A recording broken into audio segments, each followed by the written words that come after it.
It's great. We're ready? Good? Yeah. I think we're on. And we're broadcasting. We're broadcasting already. Good. Do we clear up, Chris? No, okay. I mean, we could take out the soup. We'll take off the soup. You want to take it I out? don't know. I like it. Okay.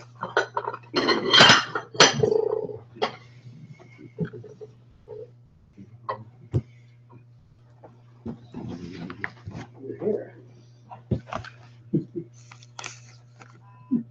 Yes, we So are. neat. No, we're not getting the hair. Yeah. Okay, yeah. Okay, I'll just put that down. There we go. So sorry to all the people in Chutzlart who did not remote this week, but we're going to move it ahead, which is a good idea. No? Sometimes. So we're doing our review shir on Kedoshim. And yes, just as an aside, people were asking why in the world we're doing this. Why not catch up the first week? And this was driving us crazy, so we did research. Basically, the reason is that there's a Seder in which Parshiot we want to co-join. And you have to remember that the purpose of all of this was not to keep Eretz Yisrael and Chutz La'aretz the same. So that, well, it wasn't really Nogea. It used to be early on in the Seder of Kriyas HaTorah, every locale defined its own Seder. It was when you went for the 3-year Seder, 3.5-year Seder.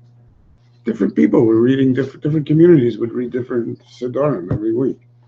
It wasn't because they didn't finish every year on Simchas Torah, so that didn't really matter. So there never was a culture of trying to match things up. So even after the minhag changed to become the minhag of Bavel, of reading, every year and finishing up on Simchas Torah, which became almost universal, even by the time the Rambam, he writes, this is like almost the whole world is doing this, although they made a big fuss in Mitzrayim. They made like a special fuss that they made a special bris that they're not going to do that. They're maintaining their own Kriyas HaTorah, but there were places that were very strong about keeping the original minhag. But so what happened was, originally the idea was to put together parshiot that either were small or that there was this particular reason to keep them together. And one of the things that they wanted to work out was that there should be a Seder that included, during the 3 weeks, included the various descriptions of coming into Eretz Yisrael, or the Karbonas, or Pinchas, and the Seder HaNachalos, and so on. So the first thing that they wanted to do is to make sure that there would remain a kviyas for those parshiyos, because it should be something that's exciting to people during the time of Ben HaMitzrayim. And then, of course, there were the original takanas to keep the klolos before Rosh Hashanah and before Shavuos. And then there were minhagim to make sure that there should be between them. Although they shouldn't go straight from the klola to the chag, so there should be bar midbar in between. And then they relaxed it to allow even nasai b'fli, and so on, which happens actually this year. But the first of these Sidorim, because of these things that is always meant to be put together, is Matas Masa. So if you have a choice of what to put together, you put together Matas Masa, which is a little strange because it's the longest in putting together. It's like over 240 psukim, which is much longer than any of the other parshas. But that was the Seder that was kavua because of the Beit HaMitzrayim, ultimately keep things going.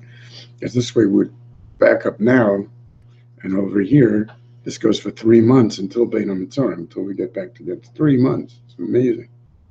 3 months we're off center between Eretz Yisrael and Chutz La'aretz. But it's not just arbitrary. Although there are places where the minhag is, in fact, to do it b'dafka now. Like some places, they b'dafka don't put together Matas Masa whenever it's possible because it's so long. It's like just a few communities here and there. It's strange. It hasn't gelled. Even today, it hasn't gelled. It's like still 5 or 6 different minhagim. If you include every small community, that's like even in Taiman, it's keeping their own 3 Jews here and 3 Jews there. That's what it is. It's really interesting. Crazy period. Okay, So- I you can make a boring nefashis if you're not going to drink. We didn't have any. made a, Should we make? You make. You were the only one who had mizonos. not with the public thing. Not in public. So anyway, welcome everyone to the Kedoshim-5776 Vav review, or Chutzlar's preview. And the amazing thing is that this, in reality, is a parsha that introduces the second part of Vayikra. The entire first part of Vayikra is Taras Kohanim, even though there appear to be issues that people don't associate with the Kahuna, like Tzaras and so on. But the reality is, obviously, all of those parshas are direct responses to the loss of Havdalah.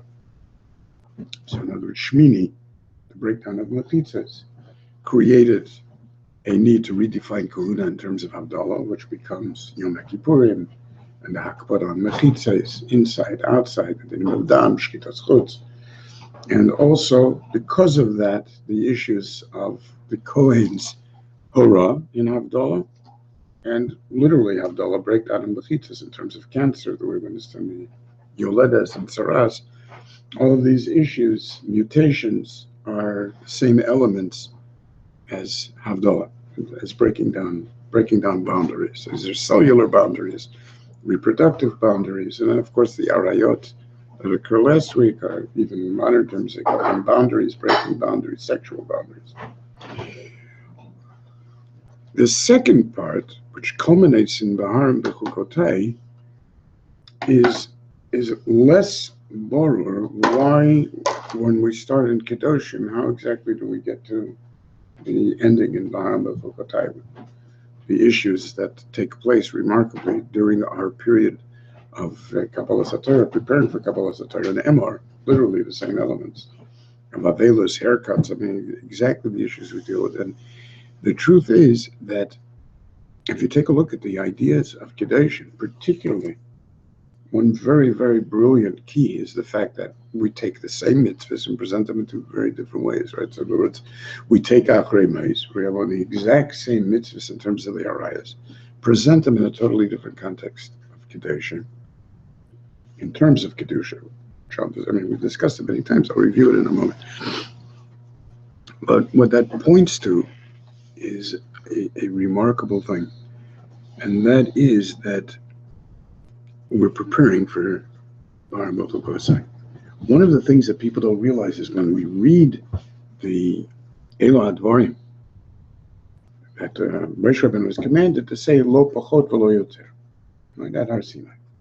So this is what I want you to say. Come out of Bnei Yisrael, Atem Re'isem, Lo Tzeirim, Shasis L'Mitzrayim, Kanfi Neshorim, V'Yischem Elai, and then the offer of Atem Tiyuli Segula Mikol Amim, so you'll be Mamlachas Kohanim, Goy Kadosh, and Segula Mikol Amim. There it says that Moshe Rabbeinu is not allowed to be Mosiv, and he's not allowed to be Migareya from those words. So not to be Mosiv is understandable, because one of the very important things that we know in terms of Gerus, even today, we Mekayim this mitzvah, don't persuade people to become Gerim.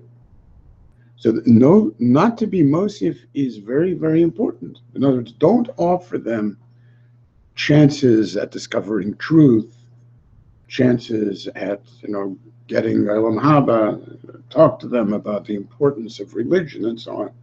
Don't say a word about that, which is exactly what we do in Shavuos. We read Rus. There's absolutely nothing religious about Rus. There's not one word of religion, except that Chazal find in the love story all the remuzin to the elements of mitzvahs. But there's no discussion on this. And that's exactly the way it had to be on Har Sinai. No religion. So all I'm offering you is the love that I showed you and the care that I showed you in Mitzrayim, and a continuation of that relationship. If you start talking to them about, it's very important to do this, don't you want to discover the truth? and purpose and significance and so on. Nothing about that, because that will destroy the gerus of our senior. So the whole idea is that you need to be willing to enter into this relationship, which becomes the Zacharti L'Chesed Neurayich, becomes an extension of Pesach and Chasodim and love. And that's all that it's meant to be. But the Lo Pachot, if Lamaisa people would be willing to enter into the bris with less, so that's a better Madrega. In other words, even that I don't need, just I'm willing to enter into this bris just because he's just Mitzrayim. Why is it Lo Pachot? Here it becomes a bar. Why it's Lo Pachot? The issues that are brought out over here are the only time that the Torah describes what the whole purpose is. The Kedoshim Tiyu is Atem Tiyulim Mamleches Kohanim, which is Taras Kohanim. Begoy Kadosh. But Tiyu Li becomes exactly this Nekuda. Avdilas Chemin Amim Yos Li, which culminates the whole Parsha Kedoshim, and that's Ki Kodesh Ani. That means that we thought that was part of the persuasion effort. So we're explaining, this is the reason why. No, this is what you need to be willing to enter into, because this is what it's about. I'm not interested in giving you mitzvahs.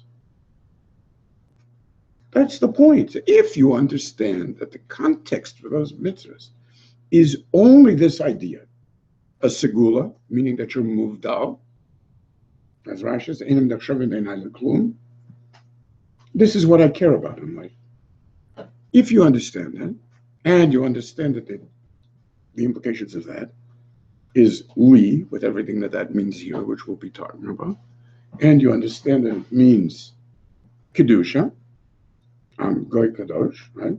Whatever that means, then we have, for the first time, a description of what is the context of mitzvahs. Everybody thinks, if you ignore that has nothing to do with the context of the mitzvahs. It's just an offer of what the relationship can develop into. Here, the idea that it's the actual beginning of Bahar B'chukosai changes your whole understanding of what's going on. Everything else was broken down because of that. Essentially, people accepted less. And because of the accepting less, so then there was the Kafalei Marchagigis. And there was everything that went wrong with our Sinai, and the preparations for a new bris require, for the first time, spelling out what it is that this is about. So if I take the same mitzvahs that I spoke about last week, and over there I spoke about them as mitzvahs. Now you want to know what they're really about? I'll tell you exactly the same things, but it'll be in a completely different context. You'll see everything's changed because of a different context. So that means that this is beautiful Abarbanel, who says, this is the reason he says that, as Rashi points out, this is the Sifri, that this was the entire Parsha is one of the very rare occasions where it was Nema Bahakel. So it says over there, so Rashi brings the Sifra about Sharov Gufei but as the Abarbanel points out very beautifully, that the reason is that he has to be maskil Maseret Hadibrot v'Ikrea Mitzvot lefi shehaya kol zeh hachana lekritat habrit hakatuv besof hasefer b'Parashatim b'Chukotei, without spelling it out. So v'lo niskra Aseret Hadibrot k'mo sheniskru v'nitnu liYisrael. That's not the point. Because they didn't come here. The point over here is that it needed to be explained to them the context. That this is the context, not the way you might be thinking about it. That these are very intelligent mitzvahs, these are brilliant ways of being noheg, and this allows you for full human development and so on. That's the way you've been thinking about it. That's wrong. So that we're going to get into, but first, just to describe the basic idea here is it's shocking, because it's really the only time that the Torah sits us down and says, "Look, this is what this is about. If things don't fit in to this structure, this context, then as it says at the end of the parsha, I have no interest in you. You're not shali. You're nothing to do with me. What about the fact that we're still doing the mitzvahs? But that's not what we entered into. That is not the brit. So Mamela, this takes the entire idea of practice or orthopraxy, which will do things, we'll do the mitzvahs, and shoves it down our throat. Well, there is no interest in that if it isn't coming within an understanding of what the relationship of Skula is, what the relationship of Li is, what the meaning of Havdolah in terms of that Segula is, and ultimately what the meaning of Goy Kadosh is. That's the Kedoshim to you. The fact that you're supposed to be Mamlechet Kohanim is obviously why all of this is created here. And that's why next parsha we go out very strangely to give the same mitzvahs to Kohanim and then separately to Yisrael. It's the same mitzvah. Would you have to give a separate din of how to cut your hair to a Kohen and a separate din to Yisrael? It was exactly the same halachas. We learn out one from the other. Because this is, in fact, a translation of the idea of kahuna into Yisrael itself. Okay, so if that's the case, the way in which Rashi brings so beautifully V'lo yachalalu et mikdashi, and Lo yachalu et mikdashi is a reference, says Rashi, Zeh Knesses Yisrael. Kodesh Baruch Hu's mikdash is Knesses Yisrael. What an incredible idea!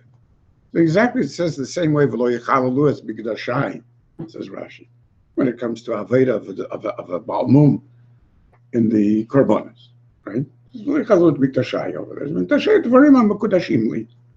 from there we learn out that you are actually going to destroy the Korban. Why are you going to destroy the Korban? So this is really the Mrs. Sherm is obvious to this.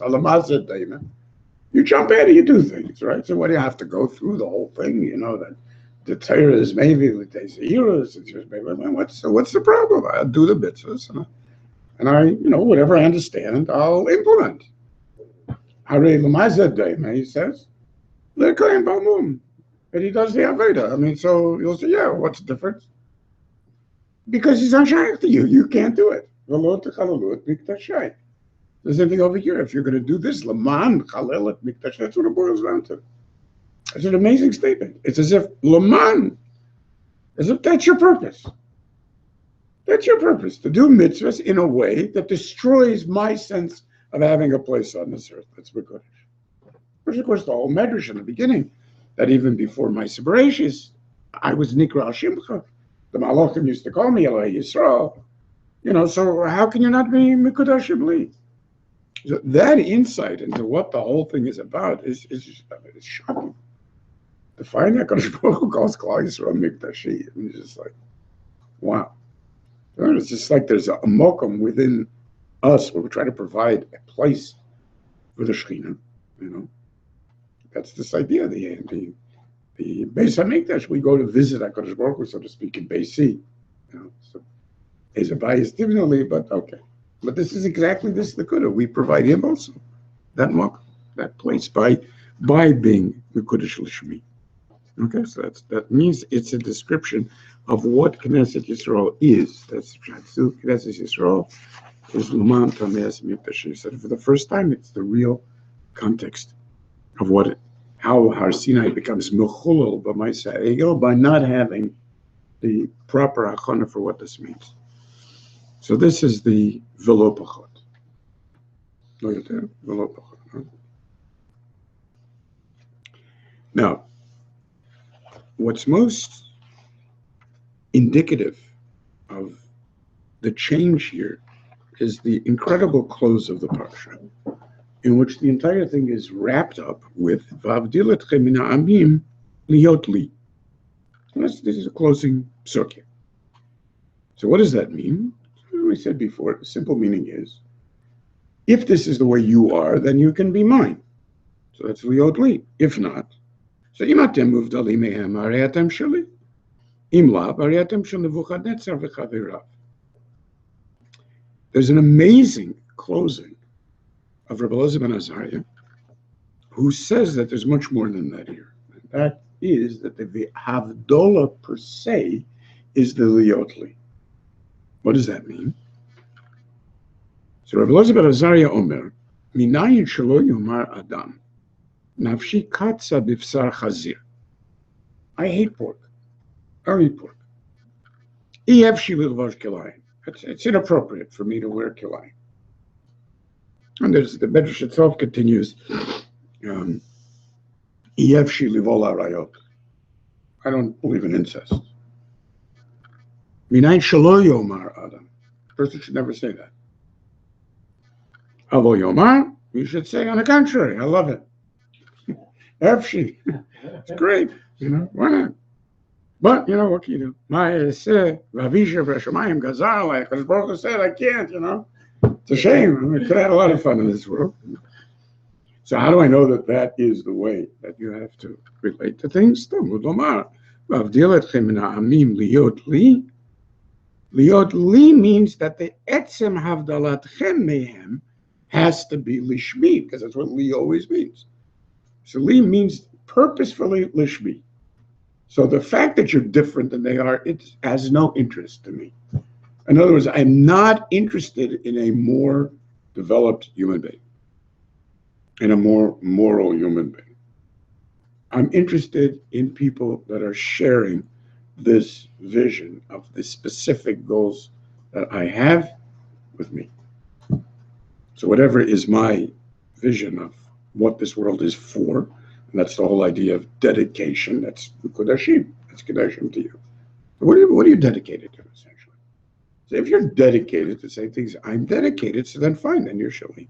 If not, the fact that you happen to be, in your opinion, better people, nicer people, and so on, that doesn't interest me. And that means shetei avdalatchem hem lishmi, poresh min ha'avera, umekabel alav o malchut shamayim. So it's always, I stand aside from this type of behavior because of my kabbalat ol shamayim. So, one thing, this is a little bit strange, because basically when you say the idea of the segula mikol ha'amim, and Rashi actually brings this, that he relates the segula mikol ha'amim to the Havdalah per se. It's in Devarim. But the Kedoshim Tiyu, remember, implies a state of being, right? Tiyu is always b'havayatchet, the way that it is. And it means that it's the nature of Kedusha to be separate, dedicated, delineated as something that has a unique purpose. Okay, the same way that we call Kedushin. So the same way we call Kedushin because of the fact that this woman is dedicated to this particular relationship, we also call it Havaya. Haita, Yatzava Haita. So the Haita, always Kedushin, is a lotion of Havaya. The same idea is true. Kedoshim Tiyu means defining a different state of being. It's not like this happens to be that's the way that we call in the Pasuk the idea of marriage. It really is an expression of the way that Chazal define the meaning of marriage as Kedushin. So it's a state of being. So Rashi understands that state of being, remember back in the beginning, the Kedoshim Tiyu, which a Rashi that's very, very misunderstood. The Kedoshim Tiyu, even though it's up front, and there's so many dozens and dozens of mitzvahs that are here that have nothing to do with Arayot. It's only at the end of the parsha we have the list of all of the Arayot we already had in Achremot. So nonetheless, Rashi says, Kedoshim Tiyu have a prushim mina Arayot u mina Avera. Both of those are sexual. Arayot are incestuous sex, and Avera is lewd sex, not incestuous. So those are always Avera, Stam Avera. There's a level of sexual sin. Shekol makom she'ata motzei geder erva, ata motzei kedusha. Where do we see this? Says Rashi, Isha zona v'chalala, ends with Ani Hashem mekadishchem, which of course is again the kahuna, used as a basis for the idea of kedusha. V'lo yechalel zaro, Ani Hashem mekadisho. Kedoshim yiyu, Isha zona v'chalala. Which means, it can't mean that we look at shatnez as a type of arayas. We look at pulas socher, the halona of pulas socher as arayas, Geneva, as Arias. I mean, what do you say? So why not say that in the opening to the last part of the parsha, which has to do with Arayot? Obviously, that's not the point. He's saying if you take that key of the things that were mentioned here that were already given as mitzvah stam, and here are given in the context of Kedusha, you can see from that key the nature of what we mean by Kedusha. Because since the most powerful expression of Kedusha is in the context of sexuality, therefore what Kedusha must mean, as opposed to the way you would think that Rashi is saying, that it just means, to be a little bit prudish or to stay away from sex and so on and so forth. Wouldn't explain the rest of the parsha. Because what it means is the maintenance of the specificity of relationship, of the non-cheapening of relationship, of the understanding of how very dedicated action has to be and relationships have to be. Ultimately, the entire nature of Kedusha will be expressed, as it is, of course, in Yosef HaTzadik. It's expressed through the clarity of sexual relationships. That's why that's the makor of Kedusha, is that midah of Yesod and Bris Milah and so on and so forth. But because of it, you find in him the insane honesty, the unwillingness to take anything that isn't his, the never being nened a nickel from any money that had come into Mitzrayim, the integrity. So all of these inyanim that we have over here are fundamentally issues of integrity. And those integrity is all part of the real meaning of non-adultery. Adulterated is non-integrous. Integrous is it is what it is. Adulterated means it's messed up with things that are not really part of itself. So that idea, even in English, has found its way in. Non-adultery is essentially to be, you need this? Can I? I don't know. What's our charge level here? We're good. All the way.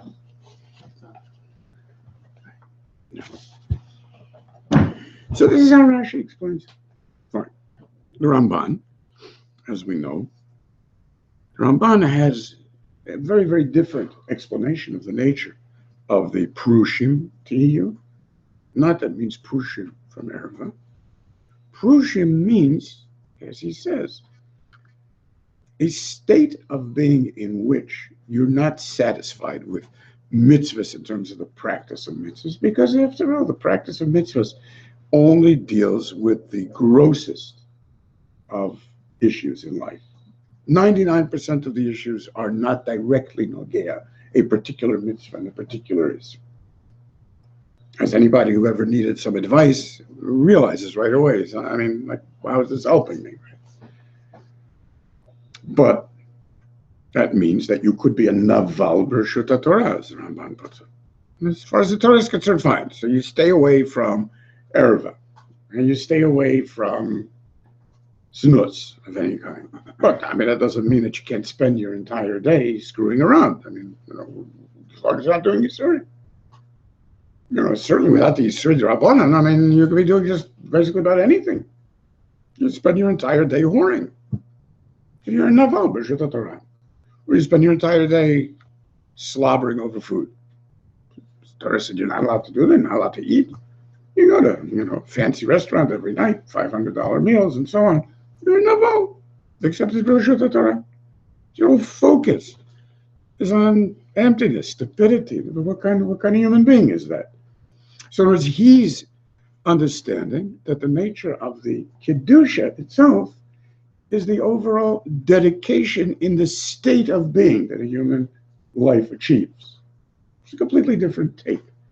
So it's not a focus on the mitzvah directly. The mitzvah is affected by that, by becoming more than just something that stands in your way or forces you into particular behavior, and instead becomes a guideline for how it is that you dedicate your entire life. And therefore it's called Kedusha.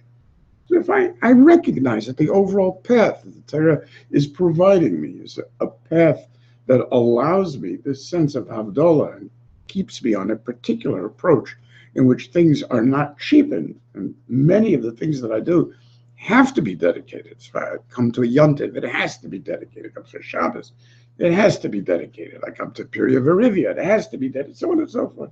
So from that, I understand that overall, the more and more I develop that supreme connoisseurship of mitzvah, that would be the idea.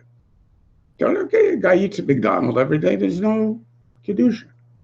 He goes to a restaurant where things are chashiv, he says, what's going on over here? The portion is like 1/10 of what I get for the same thing, for 1/10 of the price of McDonald's. I mean, there's nothing to eat. He's paying $300 for this tiny little thing, which the chef is. But that's the point. It's the very specificity of it. It's the thought that was put into it. It's the delicacy of the time, and it's a completely different experience. So that's a different way of living your mitzvahs, but it's not specifically a focus on mitzvah per se. So it's entirely, according to Rambam, entirely a focus on context. So how do you lead your life with these mitzvahs? Okay, very, very different approach. But whatever it means we're going to have to understand the Rebbe Elazar ben Azariah to figure out what that's all about. Because, if you're telling me that the Torah is teaching me specifically that I am supposed to be a slob, if it wouldn't be for the Torah, that's just a very strange thing. What would that mean?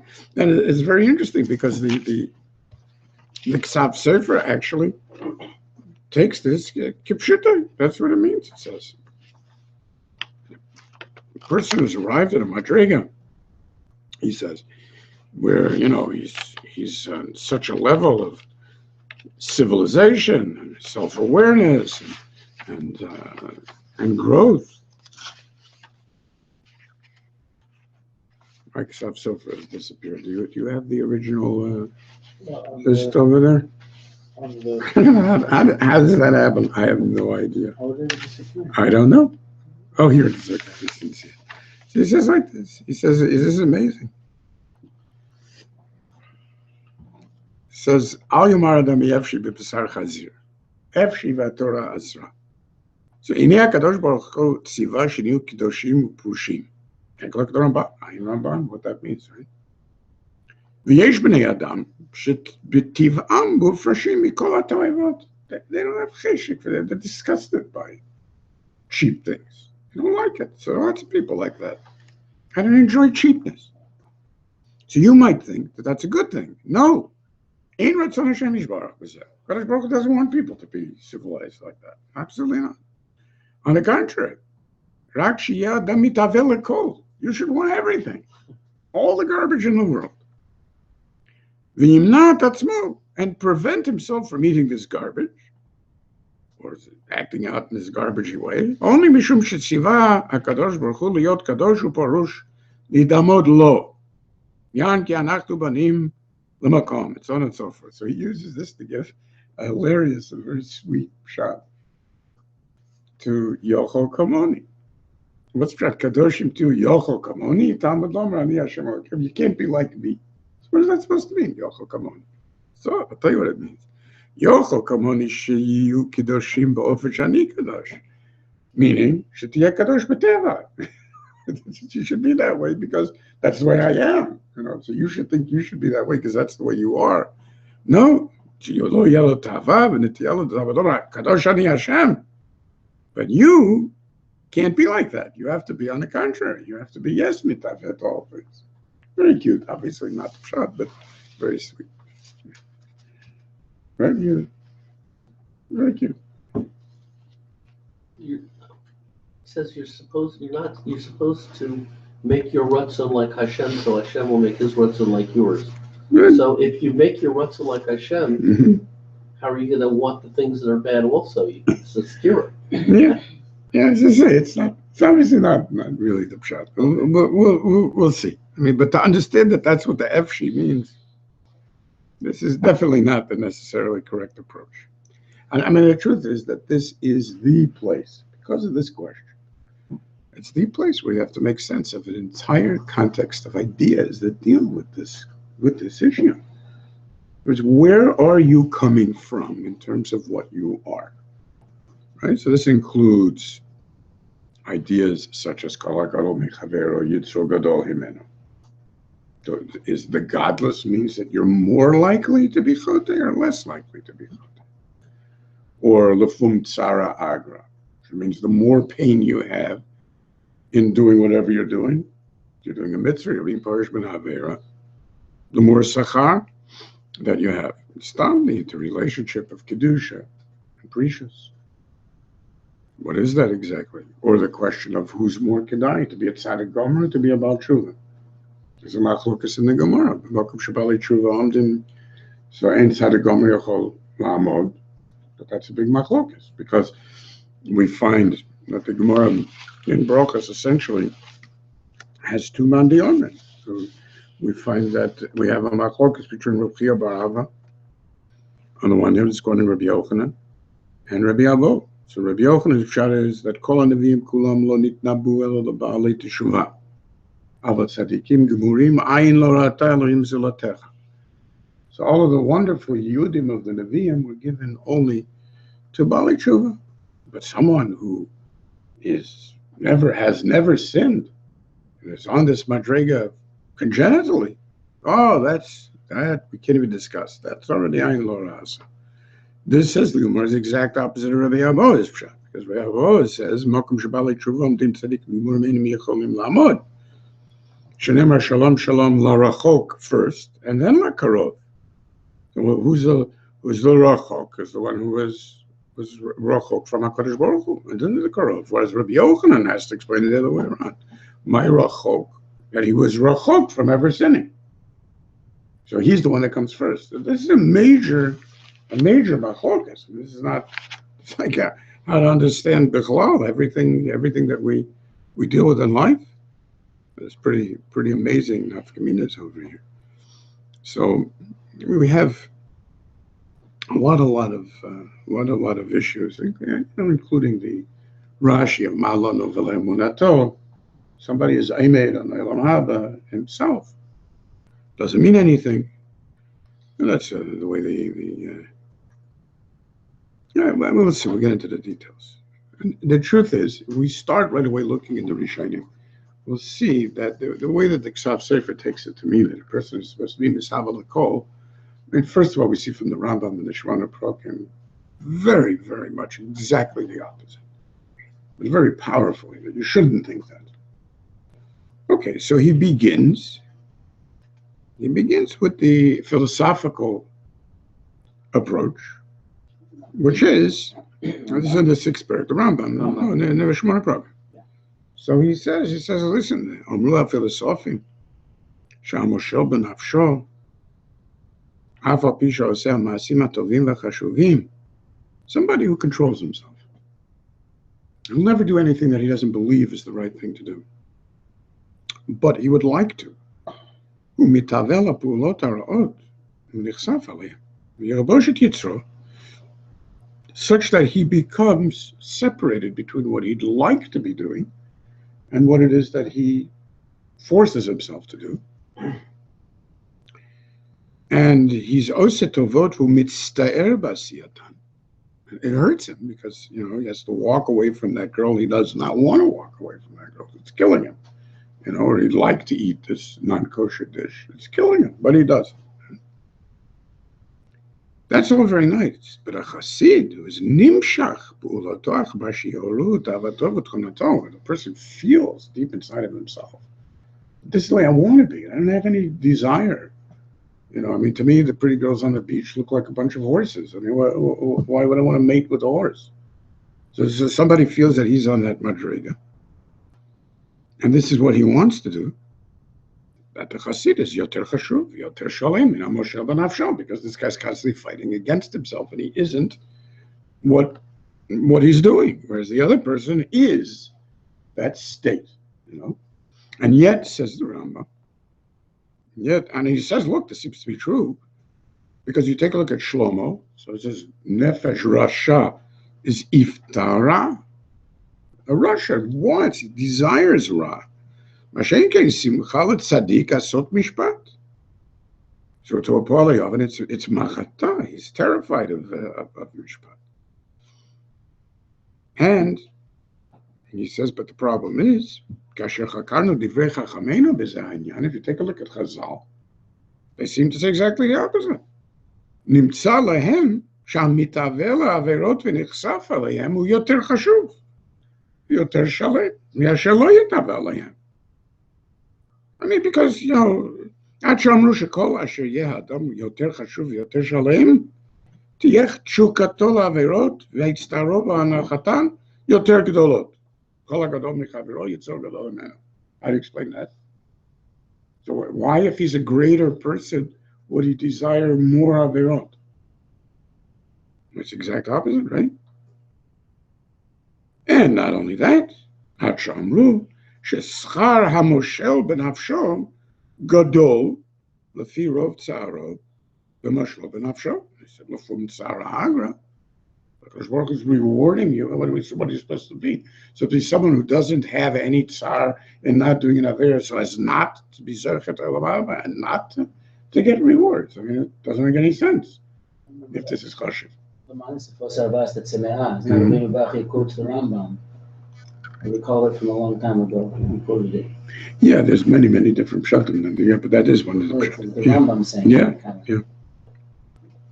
Not only that, יותר מזה, it's even worse than that. שאין ציוו להיות אדם מתהווה לעבירות.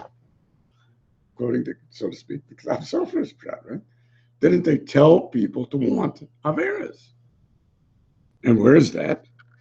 Because he's zero, milomar, they warned us against saying, Shani b'tiv'i lo etaveh lazot avera.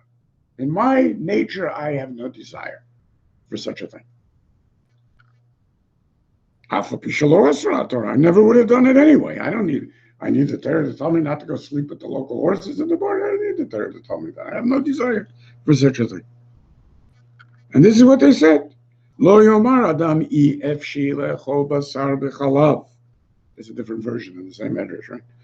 This is Reb Shimon Gamliel, the same as Reb Elazar ben Azariah here. Lo yomar adam I efshi lechol basar b'chalav. I efshi lilvo shatnez. אפשי לבוא על הערווה, אפשי. ומה יעשה? אבי שבשמיים גזר עליי. ולפי המובן מפשוטי שני המאמרים, if you take a look on the surface, superficially, these seem to be exact opposites. And so Dream said, these are exact opposite approaches. And I've showed you that the Nevi'im seem to be in agreement with the philosophers, so how do you explain this? Says it's all superficial thinking.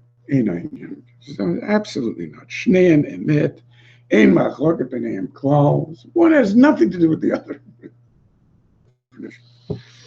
How could that be? This is very simple. Whatever a philosopher would consider to be evil, what basis would he have for considering it to be evil?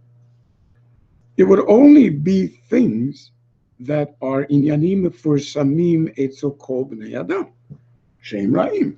Let's say shvichut damim, geneva, gezela. In other words, whatever has become part of the human condition, whether it's evolutionary, so that he won't steal, because obviously we've evolved to be careful about stealing in order to keep our own heads, not to kill, and so on and so forth, or whether it's a state of social evolution in which such things are just simply not done and are inconceivable. Those kind of things, those kind of things. Lazik should lemishalo heirava, just arbitrarily to hurt someone. Just go over and hurt a guy arbitrarily. Levazot ava'ed, go insult your parents. Call me makalel your parents. All of those are the mitzvot that the Chachamim call, what we call mishpatim, ilu lo nichtavu ruyoten liikatev. These are mitzvot that HaKadosh Baruch Hu not written them. They should have been written. What is that supposed to mean? So who's determining that they should have been written? Says the Rambam, that's the whole pshat. That's the pshat. That these indeed are simply things that are part of our actual evolutionary or post-evolutionary, in the sense of mimetic heritage. Okay? Those are givens. And the Ein Safek, Shanefesh Asher Tichsaf L'Davar B'Hem Tishlokei Kalav. In that, the philosophers are right, but they're right within the context of their own definitions. They don't call shatnez evil, obviously. Why would it be? They only are going to call these things that are part of nature evil.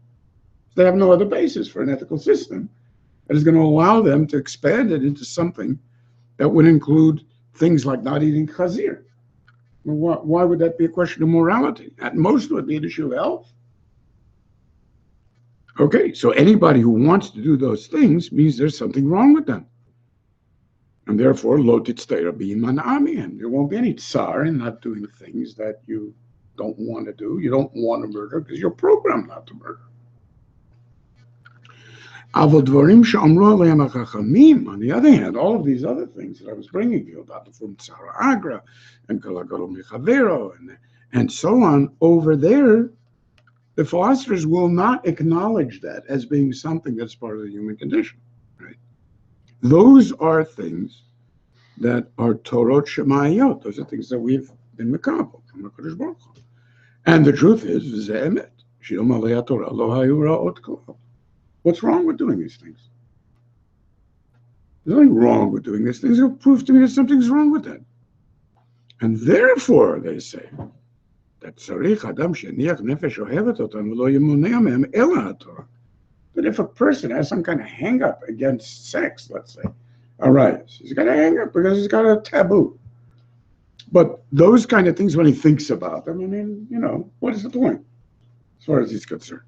Or not to wear chokhmah, not to wear shatnez. So he may have worked out that there's a concept of integrity of species, and people don't like genetically modified foods. What the heck do you care for genetically modified foods?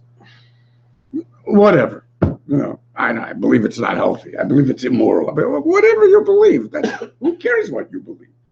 So that's the kind of thing. As Rashi says, what do we care what he believes? Those are just completely arbitrary beliefs. And over there, on the contrary, give up your silly belief systems. And because of that, he says, you'll notice, look how carefully what they said. Did they say, Al Yomar Adam Iev Shila Arog? No. Person shouldn't say, I don't like murder. No, it doesn't say that. Does it say, Iev Shila Ignov? No, I would be a bank robber, except God said not to be. No, it doesn't say that. Does it say, Iev Shila Chazev? I don't like telling lies.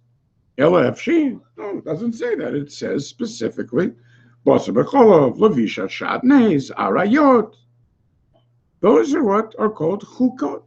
So those are the chukim. And those chukim, on that they said, chukim shechakakti l'chayin l'cha reshut la'arer b'hem. And if you have a shita in those issues, forget about your shita. You should be doing those things only because HaKadosh Baruch Hu says that you should be doing. So in other words, Kedoshim Tihiyu, you can't possibly say that in order to create, basically is what the Rambam is saying, to create a state of Kedusha, that a state of Kedusha should require you to reduce your natural state of Kedusha. That doesn't make any sense. What would HaKadosh Baruch Hu be saying? No, you've got to teach yourself to want to murder. And then say, I won't murder because HaKadosh Baruch Hu is ridiculous. So it couldn't possibly mean that, says the Rambam, right? So obviously, only elements that are not part of a reduction of the shlemus of a human being as the human species evolves. So those types of things, that's meant to be entirely, your feelings about those things are meant to come directly from the fact that HaKadosh Baruch Hu has taught you how to act in it.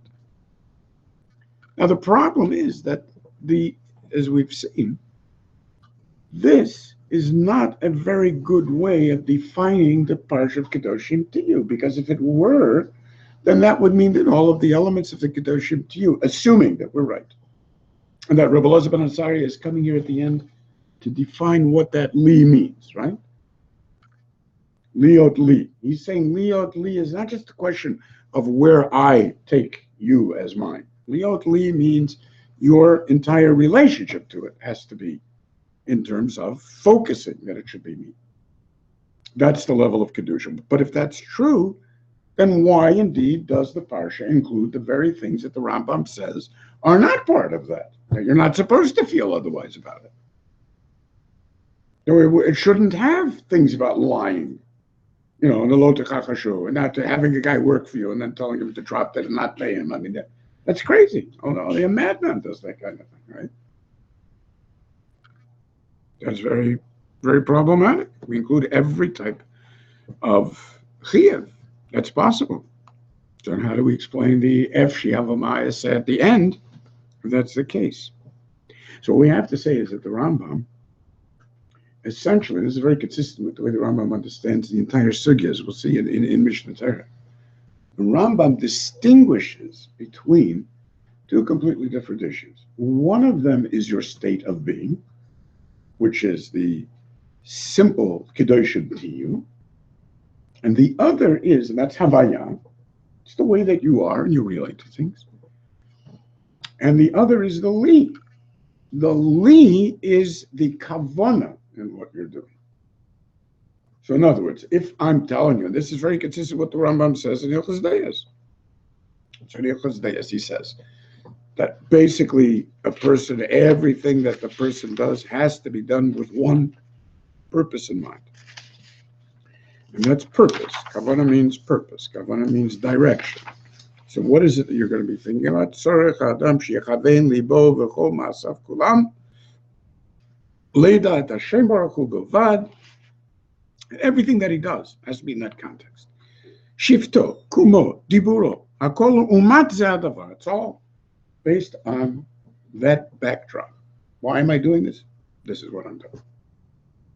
That means that, and he even goes out to say, look, if you do things for the right reason, even, it's not enough. Let's say, a person should have kavanah that he should be well, so if you're gonna go to sleep, so it should be in order to be strong to do mitzvahs, right? Or if you're gonna sleep with your wife, it's healthy, it's healthy to have sexual relations, or there's a mitzvah to have children or whatever, but that's not enough, says the Rambam. Because since the kavanah, the entire point of the kavanah, is the ultimate goal of what it is that you're doing, that's what kavanah means, goal. So he says, if what you're thinking of is to have a child, that's not good enough. It's not good enough to say that she had gufar shalem v'chazak and so on and so forth. It's to have banim that are going to be working for you and so on. That's not the point. The point of the banim is ulai yeh chacham v'gadol b'Yisrael. That's maybe something that will contribute to HaKadosh Baruch Hu's whole vision of what it was to have Yisrael and so on. Fine. But that's kavanah. It's not about a state of being, right? It's about what is your purpose. And that's so the li is the purpose. The level of kedusha is only on those things that are separated out from the things that you would be doing if it wouldn't be for the Torah. But it has nothing to do with the basic primal state of being that you as a human being should always want to be, whether you were Jewish or not Jewish, and this is the way you would be. This is a good person. I like this guy in the store. I like the way he talks. I like the honesty. That's all very nice. And it's very nice for you too. Okay, so there's two completely things. There's the Kedusha element, and there's the Kedusha and the Avdilas Liot Li. So that's a little bit problematic because he separates it. But the truth is, it's very consistent. The dark of Kedusha, therefore, is very consistent with his own definition of Kedusha, which, remarkably, he uses the kahuna as the description of the basis of the understanding of what is this Kedusha. And where's that? In Ilcha Shemitah V'Yova. So it's there that he says that Lo Shevet Levi Bilvad, Elo Kol Ish Ve'ish B'Kol Ba'ei HaOlam, Asher Nadva Rucho Oto Ve'Vino Mida'ato Lihibadel La'amod Lifnei Hashem L'Sharato La'ovdo L'De'at Hashem. Now look what he says. Nadva Rucho Oto Hevino Mida'ato. So this guy has figured out that he wants to be separated out. Havdalah Liot Li, right? So the Havdalah Liot Li, and he's Halach Yashar, Kamo Shasar Elohim, Uparak mi'al tzavoro ol ha'chishbonot harabim asher bikshu b'nei ha'adam. Now, this is the other part. The other part is that he throws off of his neck. What does it mean, throw off of his neck? All of those things that hold you down, which are what Rov B'nai Adam think about all the time, the things that they're interested in, all of the nonsense that destroys the meaning of their lives. He throws that off of his neck. Then Hareze Nitkadesh Kodesh Kodashim. So in other words, the fact that you had the Lechatchila part about La'avdil Liot Li, and he's Mavdil at Atzma, that doesn't make him Kodesh Kodashim. That makes him that he's Mekayim, the mitzvah of Kol Ma'asav Yeh L'Shem Shamayim, which is that, that Kol Umat Zadavar, which is almost an intellectual issue. It's a Kavanah issue. But in terms of, and what makes you Kodesh? Throwing off of your neck the thing that most people are held back by, which does not include not wanting to murder people and so on, because that's not what most people are busy thinking about. How do I murder my next victim? Most people are thinking about how can I be, richer? How can I be a bigger Slav? How can I have a better steak? Whatever. Okay, fine. So those are whether it's the Ramban's or whether it's the actual mitzvah, however, that he's not getting into. But the point is, whatever those Rav Chishbonot are, that's where the Kedusha lies. And the first part is the Kavanah element. So it's very, very clear. He makes it two completely different things. So the Hevino can be Midato. That's perfectly good. That's Lumad Zehadavar. So in other words, you'll say, so why in the world would anybody say? I mean, what is it? What is the Rambam saying? Don't say, I would never wear shatnez. What kind of Meshugana would say, I never would wear shatnez? I mean, what is that supposed to mean? Obviously, what it means is that we're talking about someone who is a very advanced person who has feelings about the nature of the world, much as the West has achieved, so that now people are aware of the fact of Teindat Hashalot Kalkelat Olami, you're stewards for creation. You have to care about the animal rights, whatever it is, and so on. So people can certainly reach those madrigas as part of social development and intellectual understanding. Those are the things that you're not supposed to attribute your darga and your behavior to the fact that that's the way that you happen to see things. Because that is not a universal achievement of humanity. 90% of people say, you're an idiot. What's wrong with having a good steak? Why are you a vegetarian? What do you care how the animals are treated on the farm? And so on and so forth. You can't call that the given of humanity. And therefore, the fact that you're being told-faced something that you understand is not a reason to do it. But on the contrary, you should attribute that. That's Efshi. You should attribute that to HaKadosh Baruch Hu. And that's basically the way that the Abarbanel speaks about it as well. Which, do I have that Abarbanel? Yeah.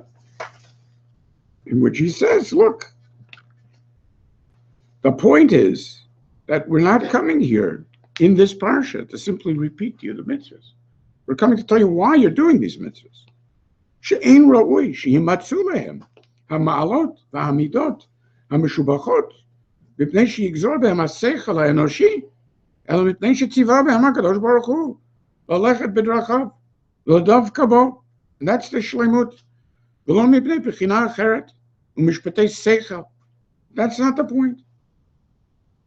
וכך אמרו, קדושים תהיו.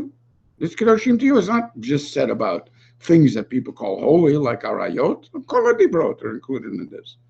Everything. To be kedoshim, mekadshim atzmam, b'chol hadvarim. And he's masmich this to the Ramban. He says, okay, HaKadosh Baruch Hu didn't say there's anything wrong with sex. He talked to them, bishgalim anashim. I let them eat as much as they want. I let them drink as much as they want. But just because of that, lo tiyu shtufim b'inyanim hagashimim, and so on. That's the Ramban's idea as well. Lo tiyu b'zolei b'sovei yayin, b'zolei basar, and so on. Lo tiyu kedoshim, and so on. So he puts the two elements together. But the idea over here would be specifically, as Ramban says, efshi, in these more intellectually developed issues. That you shouldn't say. You should say efshi, and I'd be perfectly happy. It doesn't bother me. Fine. Okay, so I mean, the only thing that's troublesome about this is that there's no ichud between the two elements. So it's one appears to be entirely mitzad haseichel, as he says. Misichlo, midato. This is something the way that he relates to things, and he speaks it out specifically. It was mabdil him by his own choice of what he sees as being important in life. And it's coupled with the sense of Kedusha in terms of, I understand that this is the way that I have to be. Fine, she's Mekadosh, Kadosh, Kadosh. Now, the Akedas Yitzchak has a very long shtickle of why he disagrees vehemently with this whole piece in the Rambam. And his main point is that he says, the Rambam doesn't even make any sense. What is bothering him? Where is there anything that has to do with the position of what the nature of shlemut is, on the one hand, with the question of schar, or the fact that HaKadosh Baruch Hu wants to, reward a person for the more tsar that he has, or the fact that Baalei Tshuva, Amdi B'Makom She'en HaTzadik, bring the Kol Lamod, and all of this? I mean, what is wrong with that? What is wrong with that? This one has nothing to do with each other. He says, look, Divrei Torah l'chud v'divrei philosophia l'chud. I mean, there's philosophy and there's Torah. From the point of view of philosophy, it's absolutely true. You want to talk about the madrega of the person. Yes, it's true. The madrega of the person is very nice because they have no interest in the question of the work that the person has put into to reach the madrega. What do they care about? The work. They care about the results. So these are the results. If you're talking, they have no interest in a sense of reward or of will in creation, or that HaKadosh Baruch Hu would have an olam haba and want people to be able to work on themselves. That's not their interest. I mean, that has nothing to do with philosophy. That's religion. Where would they come up with something like that? Masha'in came in the Torah. Obviously, I mean, they don't. Lo shikvau yischar b'shum panim yomru shashlemut magia lekol ish kefi ma she'ashlim atzmo b'teva mibli hashkafat ratzon ha'el at all. So obviously, they're 100% right. Omnam chachmei Torah lo yakchishu b'shlemut hayashar mitzad ba'alat tivo mi'atzmo. Does anybody in Chazal ever say anything wrong with that? There's nothing wrong with that. That's great. Omnam, the thing is that they believe shemitzad Yehudei HaTorah Elohit v'schar mitzvotea. There's a chiyuv to be kovea schar ritzoni that should come from the person's own growth and own development. So fine, and that goes lefi torcho masao v'tzaro b'masa mitzvahi. And I mean, do you really believe Haggat? I mean, ask yourself. Two people do a mitzvah. One does this mitzvah because it's the simplest thing and most natural thing in the world. The other one had to put in so much work and so much money in order to achieve that mitzvah.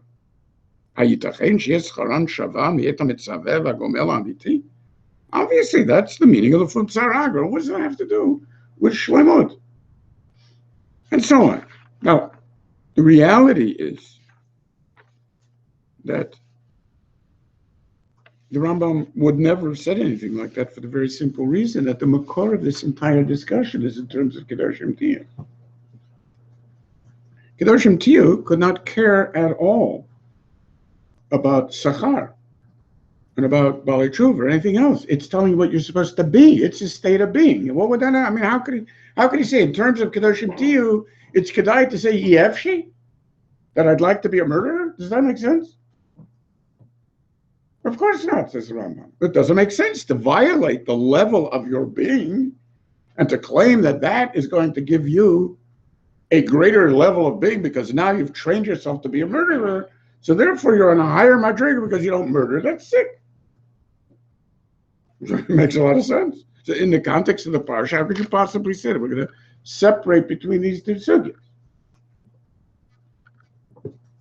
Here we're talking about shleimus. We're talking about the mila that the philosophers are talking about. So we can't possibly say that they're wrong. What we've got to say is that we're dealing with two completely different issues. Different types of things. And those different types of things, therefore, are being dealt with in the parsha in two different ways. One of them is in terms of what you make yourself into where your nature would not be that way. That's Kedusha. And the other has to do with the liozli, that things, mitzvahs, have to be for the kavana of that purpose and that purpose alone. And that makes you miyuchad for the mitzvahs, which itself ties in directly to the concept of Kedoshim.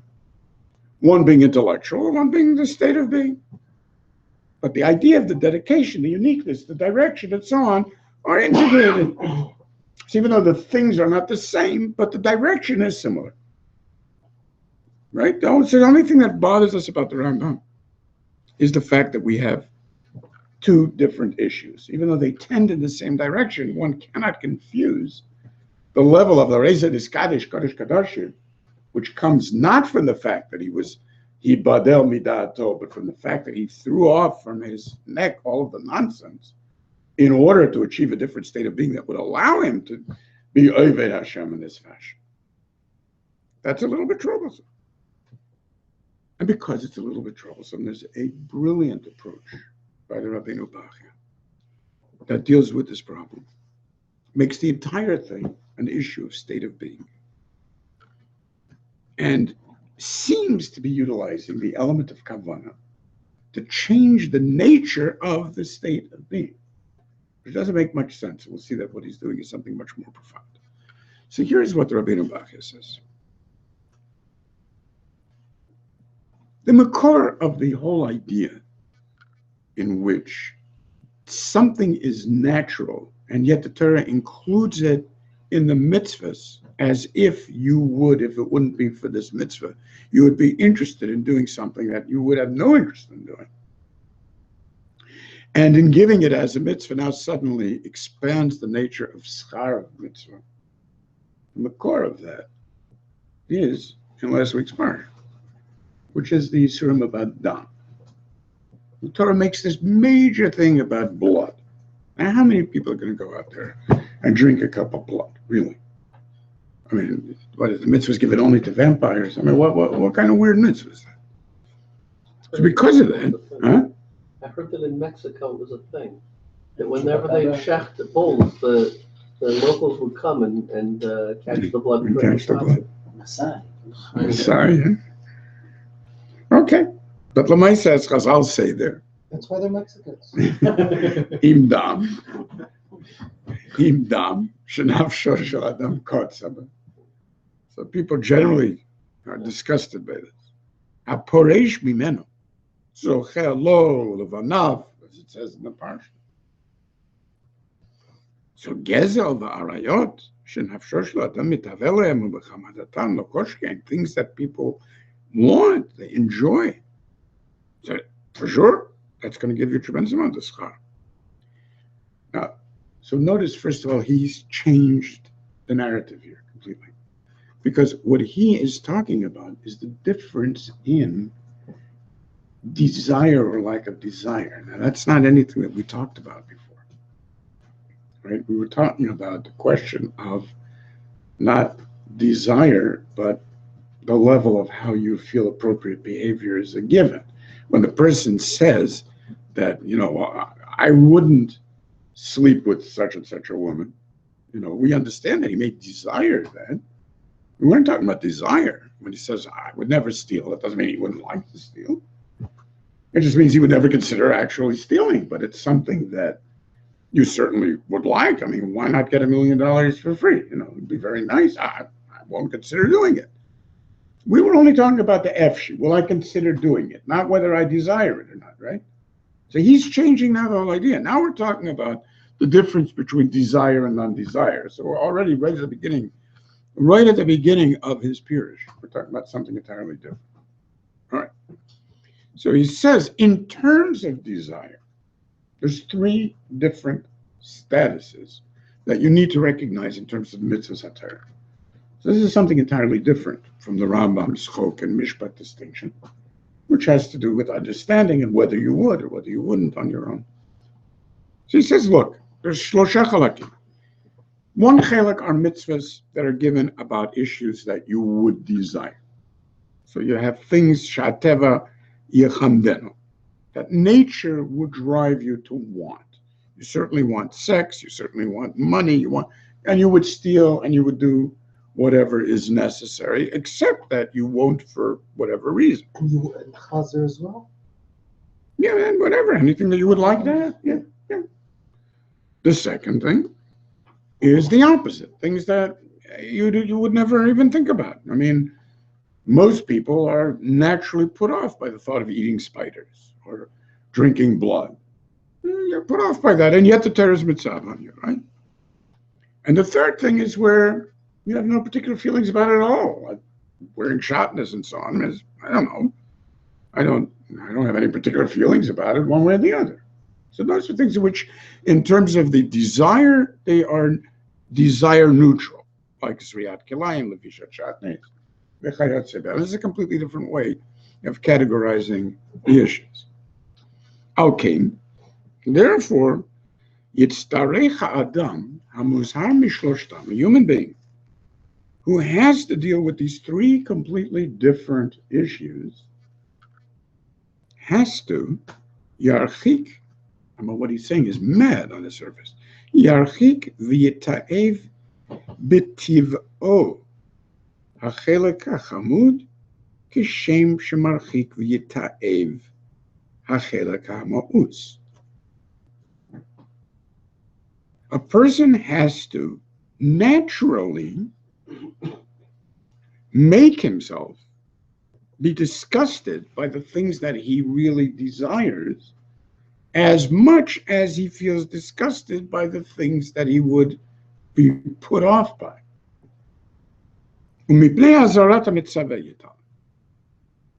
he does that because HaKadosh Baruch Hu has told him that to me this is disgusting. So because to you it's disgusting, therefore this is the way I feel about it.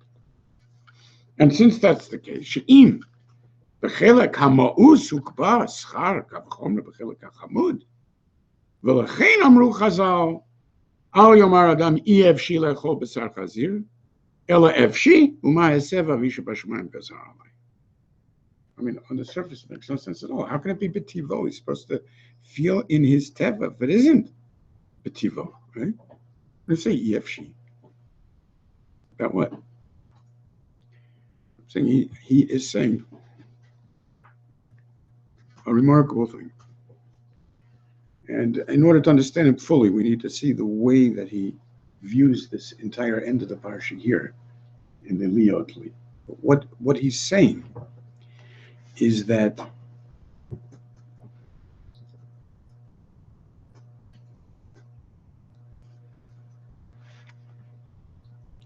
there is no way to distinguish in terms of the chiyuv here, between the intellectual content only on one part of the mitzvah and your feeling content about the other part of the mitzvah. The nature of the Kedoshim Tiyu to him means that you have to be what it is that you are practicing. In other words, these things have to become to you ways in which you experience reality, to the point where you really do become disgusted by eating chazer. You really become nauseated by the thought of putting on a baked kilayim. You just can't even think about it.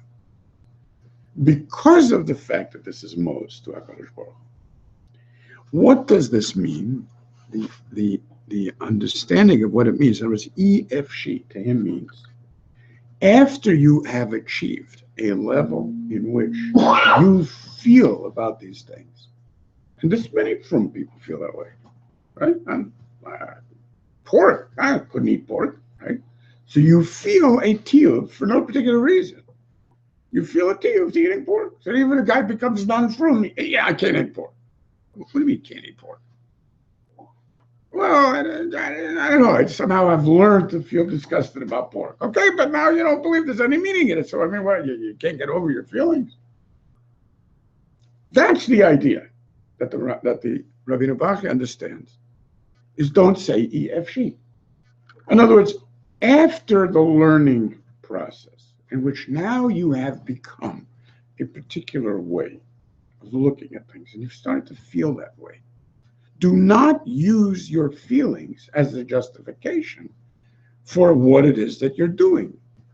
those feelings must always be seen as the result of the tzivoy of HaKadosh Baruch Hu. Now look how beautifully he brings this out, and it's absolutely, I mean, it's just gorgeous the way that he does these things. It's so subtle, right?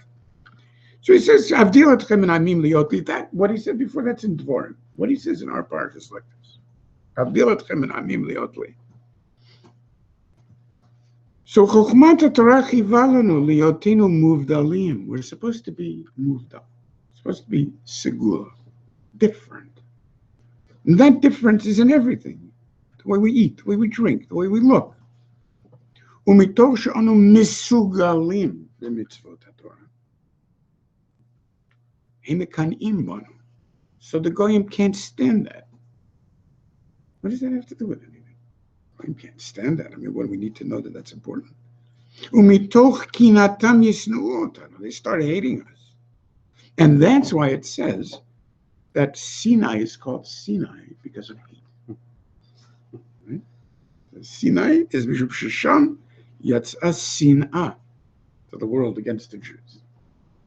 This is like, I mean, it's like complete non sequiturs. You know, he's coming to explain what Avdil etchem amim liot li, and then he's translating it into Har Sinai, which is unbelievable because that's the whole point.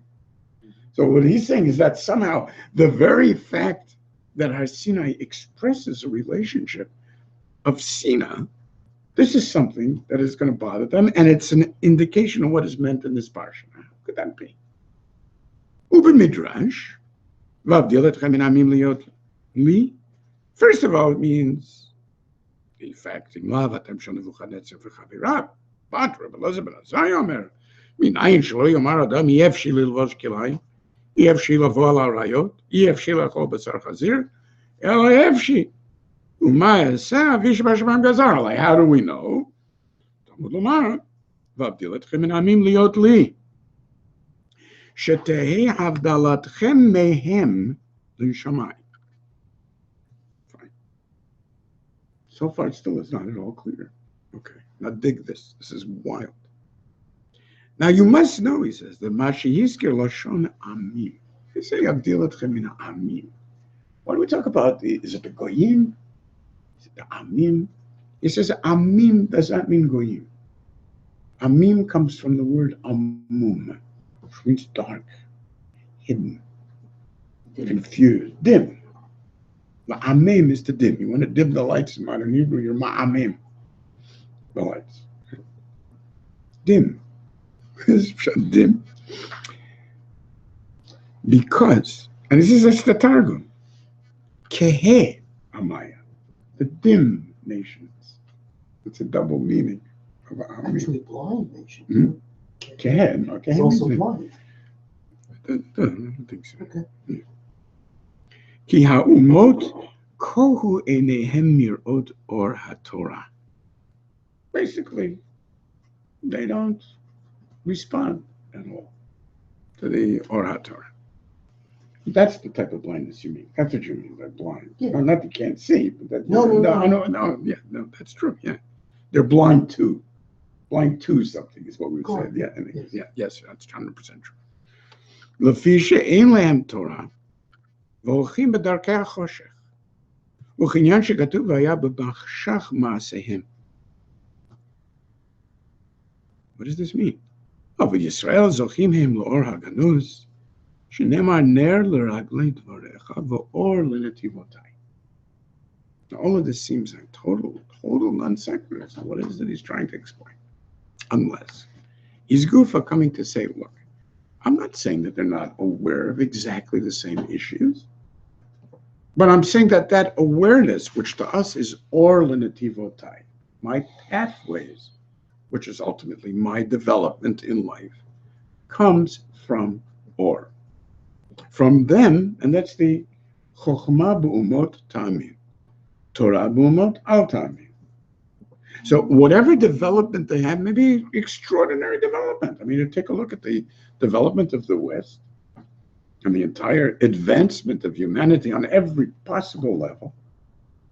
So it's now, all of the inyanim that everybody was begging Bnei Yisrael to recognize all these years have become part of children's stories. So davar pashut. This is the way a child is raised today in the West. But nonetheless, that's exactly the point. The havdalah of having grown into that type of life and culture because you have a Western bleeding heart, because you're a tree hugger, because whatever. The type of romantic notions that have a intellectual base and that has grown up into a liberal tradition is darkness. That's what he's saying. So in order to avoid that darkness, what has to happen is that what to other people becomes a very profound sense of, I could never do something like that. People tell you always, I could never do something like that. They have a whole system of values, some of which are shared with Yisrael, some of which are ridiculous, but Yisrael has adopted because it's unpersuasive, right? But which has nothing to do with Yisrael. But all of these things people talk about, and they'll always say, I would never do something like that. Why would I never do something? It's a human being doesn't do something like that. That, says Rabbeinu Bachya, that is the choshech that we're attempting to avoid. Now, so you'll say, but if that's the case, I mean, I would never do something like that when it comes to murder. I would never do something like that when it comes to eating spiders. So how is that the same as I would never do something like that when it comes to wearing shatnez? What's this? He's still not giving us a solution.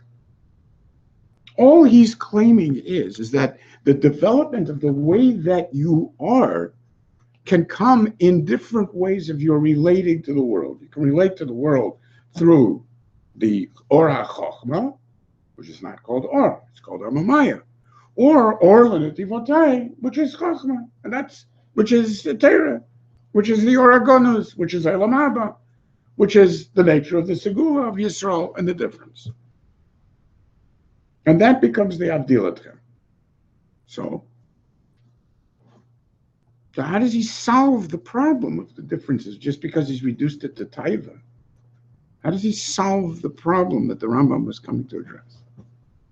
So he's doing an extraordinary thing.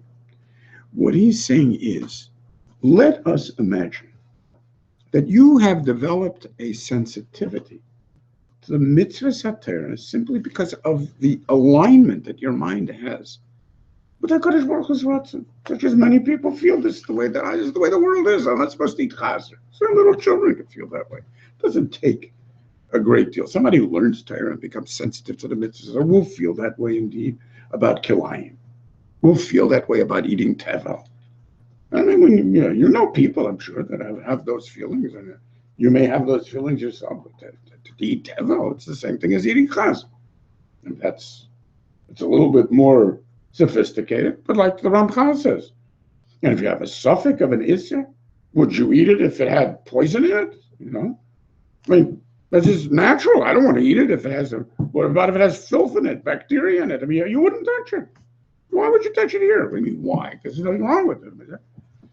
But what he's talking about is exactly that type of thing, where my feeling about chazer is that it's filthy, or my feeling about a possible sheretz and something, is that it's disgusting. Not because I care about whether there's a ground up cockroach in what I'm eating, but because the Torah doesn't want me to eat it. So I have a completely different sense of when I'm being baited something than when somebody else is being baited something. That's something that's easy to understand. What he's saying is that ultimately, if this becomes the continuum of your sense of how it is that you relate to the world, then the things which to other people are merely expressions of a natural distaste is irrelevant to you. Because they indeed will not eat a spider because it's disgusting to eat a spider. But by the time you have learned to be this, you will not want to eat a spider because it's like chazer. Much more important to you than it's not even entering into the equation. The question of whether I'm turned off by eating spiders. There's something much deeper there. And that deeper means that you have subsumed your own evolutionary history and your own mimetic history into the development of Kedoshim Li. This is what you were bringing up originally. the Ratzon, the joining of a way of experiencing reality. And it's not far-fetched at all.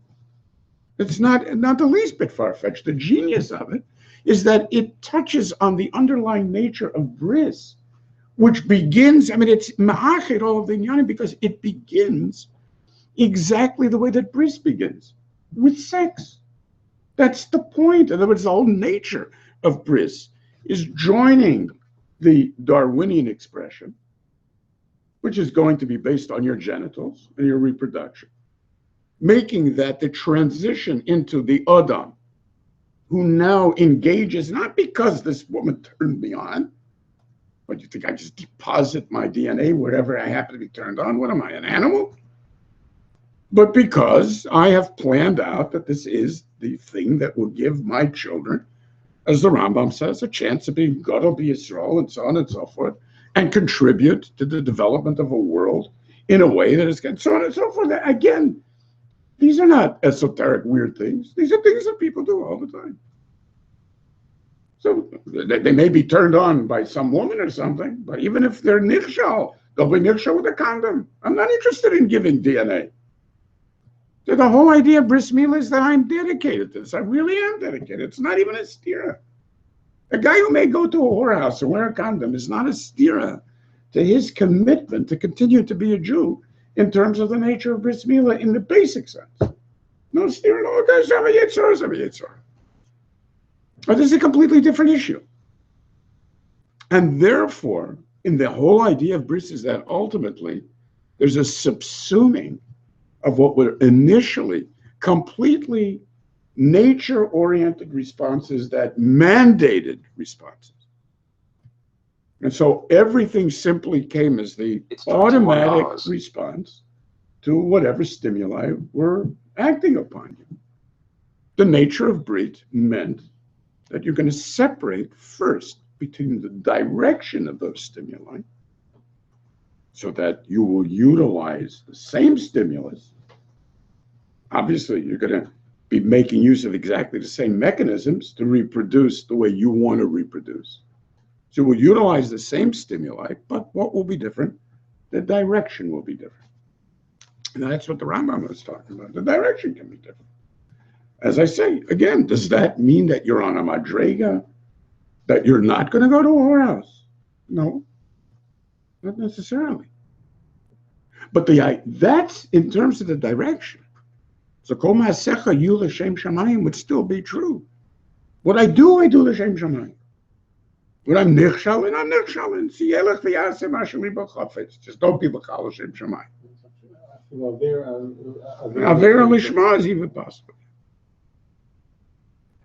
But the next step is the alignment of how you experience reality with what that means. So ultimately, when that takes over, so then the difference between my conscious involvement in the dedication to a world in which DNA is important, first of all, and again, this is a human experience, even among goyim, means that I won't go around masturbating, because I won't waste my DNA. What does one have to do with the other? So why, when a person suddenly discovers that it's valuable for him to be Yosek in reproduction, so he doesn't feel like masturbating? Because there's a complete restructuring of his sense of values and how he experiences life. That's the point. But the same thing is true in terms of the nature of the more sophisticated elements of bris. So if once upon a time, yes, I understand that I have a sense of ma'us to things that were evolutionarily planted in me. I'm scared of certain animals because they were dangerous to me at one point. I feel disgusted by other types of animals for whatever evolutionary reasons there are for that. Either because they were poisonous or because I could get hurt in trying to get them, whatever it is. It's irrelevant. At this point, this is what's relevant to me. You really think this is what's relevant to me? Now I would be attracted to those behemoths on the beach. I'm not attracted to the behemoths on the beach. Well, you once were. You didn't call them behemoths. You go running out every day to watch the girls with your Bible, with your binoculars. What happened? It's a different life. It's just a much more developed life. But where did that life come from? Oh, that's because Shetzivani Bori. I would never say I would never do something like that because I would never do something like that. I would never do something like that because that's not the world that I live in. That's the point. So at that point, he has brilliantly integrated the two issues.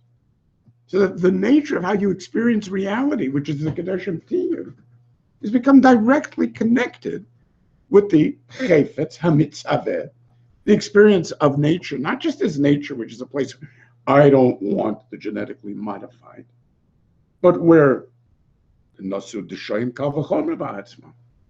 where the earth itself speaks about Kilayim is not the way we grow. We used to grow with Kilayim very early on in the evolutionary process. We used to share genes all the time, free sex. Because there was no sex, because it was just sharing.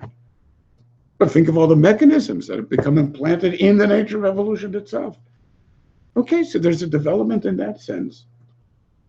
Then there's a development within me. And one subsumes the other. And that subsuming is the nature of everything in our reality. And therefore, what he understanding it in that way is absolutely amazing, because that's what the pasuk ends with. Ushmartem et kol chukotai, vet kol mishpatai.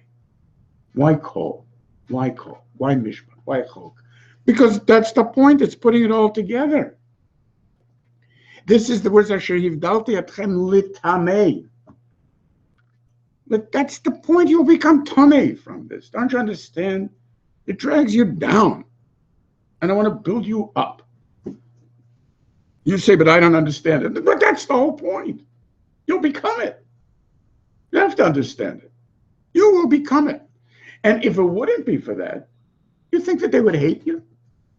Why would they hate you? Let us say that you were born as a Mozart. Everybody hates you because you're Mozart. You're born with brilliance in one particular in physics. Everybody hates you because you're brilliant? Of course not. Everybody admires it. Wonderful. Oh, he's a brilliant physicist, amazing pianist, an incredible composer. Everybody worships you, wants to be close with you. Look. But the point over here is that Yorat Sina La'amim was because it's exactly that I deny being different in how I was born. It's because I say E-F-She, I don't say E-F-She that they hate me. I say, oh yes, F-She, for you too, right? Yeah, so why don't you? Couldn't you just take the night off? This is what they say all the time, because they'll always say this to you. Okay, so just for tonight, right? All the time, just for tonight. Can't you sleep with me just tonight? It's one night and fine, Can't you eat a night? I said the restaurant isn't kosher, so it's for tonight. You're not Jewish. It's a big deal. Tomorrow it'll be okay. And it's inconceivable. So what is this? Like, who are you to, what? My restaurant's not good enough, and the way of life is not good enough, and I'm also growing. So for you to tell me that what you are doing is or and what I'm doing is kosher, that's basically what it boils down to. Never good enough. I hate that. And therefore there'll be mekana in you. But he has to bring this out as being the essence of the hachana for Sinai, of recognizing the difference, is that it's always going to cause this Sinai. It's a beautiful, beautiful thing. So basically, the parsha ends up being the beginning of a journey to a brit that had been ruined, a renewed brit. And it was always a brit that was based on Mamlechet Kohanim, it was based on Goy Kadosh, it was based on Segula Mikol Ha'ami. And just as the difference between the original Nasev and Ishma, as opposed to Makatuvba, expresses exactly this issue. Klal Yisrael says to HaKadosh Baruch Hu, when he asks them, you want the Torah? Yes. Nasev and Ishma. As opposed to the Umas HaElam, the essence of the Umas HaElam is that they ask, so what does it say? And to bring out the nature of this parsha so beautifully, HaKadosh Baruch Hu says, it says don't kill. Oh, we could never accept that. It says don't steal. Oh, we could never accept that. But that's exactly what it says here in Kedoshim to you. Don't kill, don't steal. What do you mean you can never accept that? But you all say that, yes. But that's our not killing. That's our not stealing. It's not you're not killing and you're not stealing.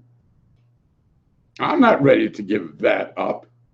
That's what I hate, is when people give that up. Exactly.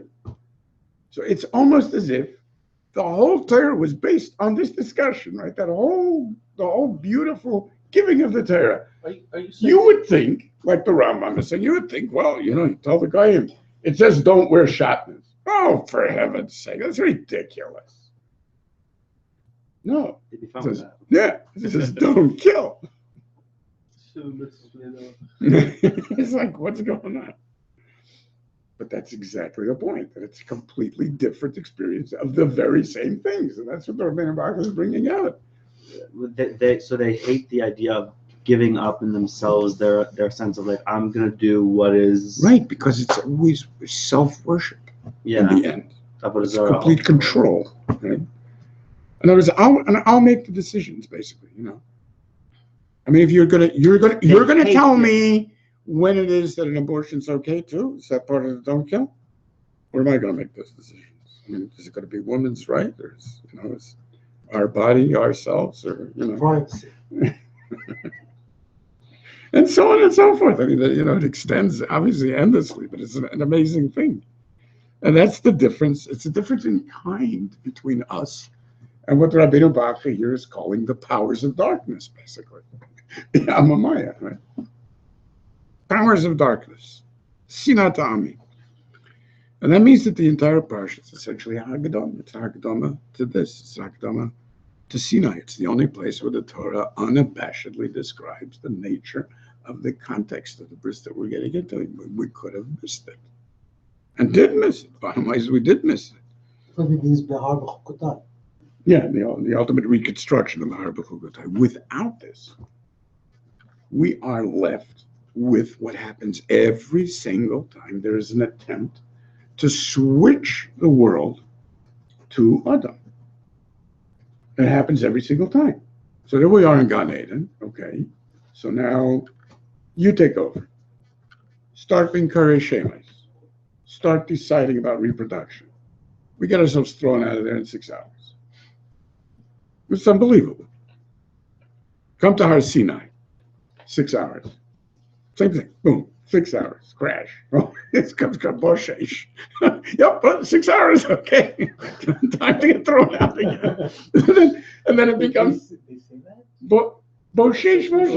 No, I'm making that. It does say that.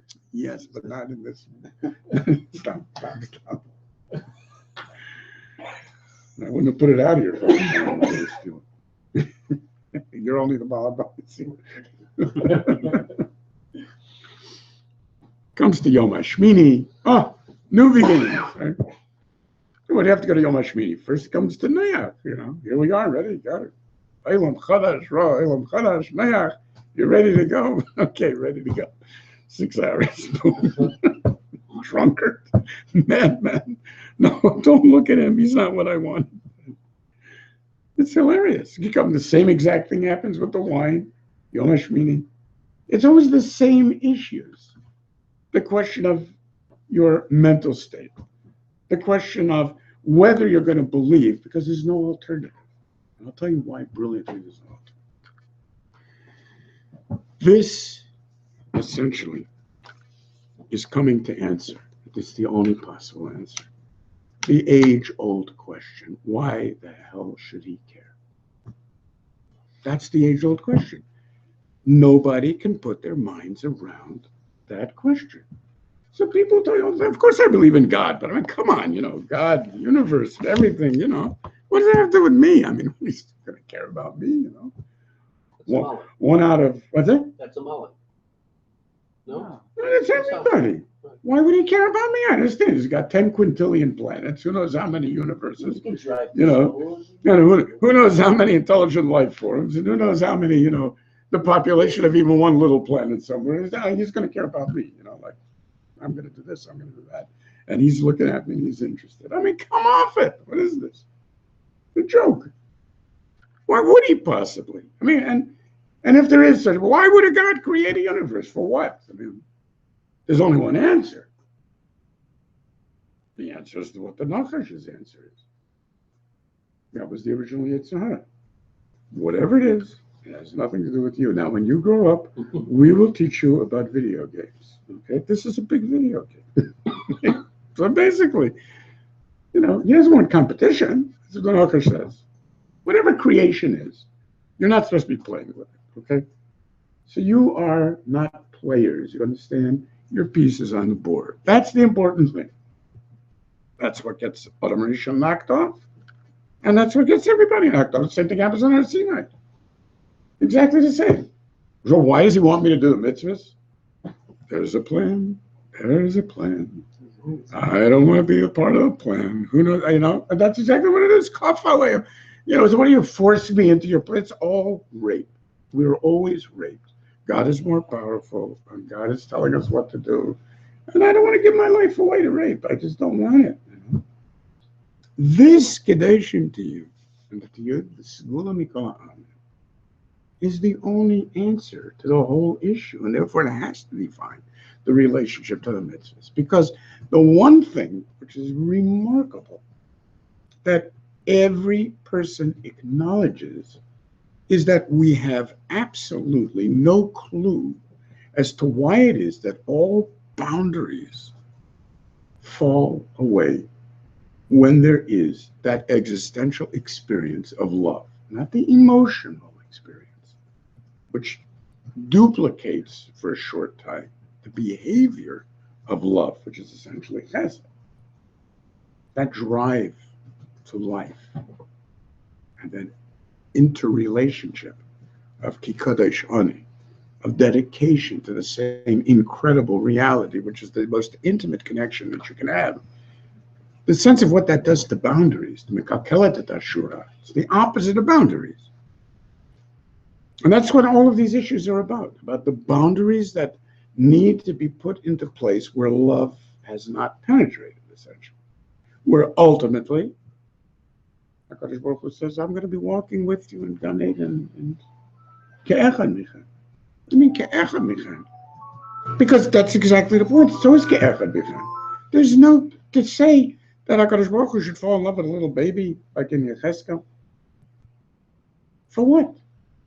But there's no question. That's exactly why it's perceived as rape. That's the whole point. HaKadosh Baruch Hu really is in love with you. He's abusing you.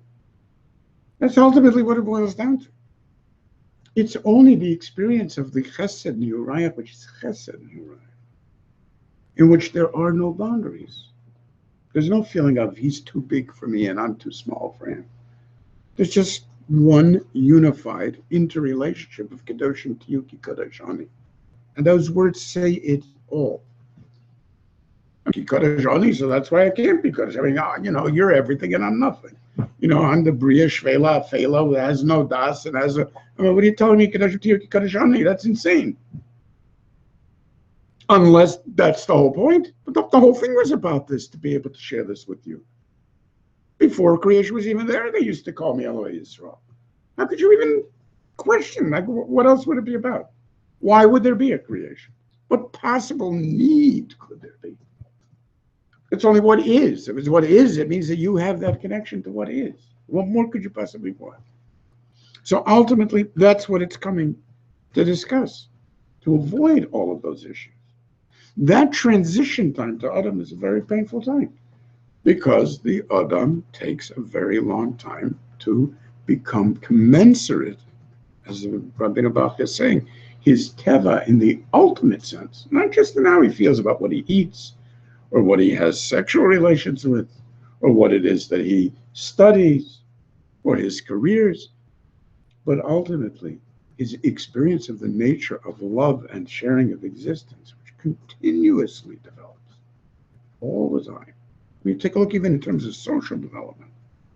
The different levels of structure and how it is that generations experienced interrelationships, which Rashi is calling over here, Geter Arayot.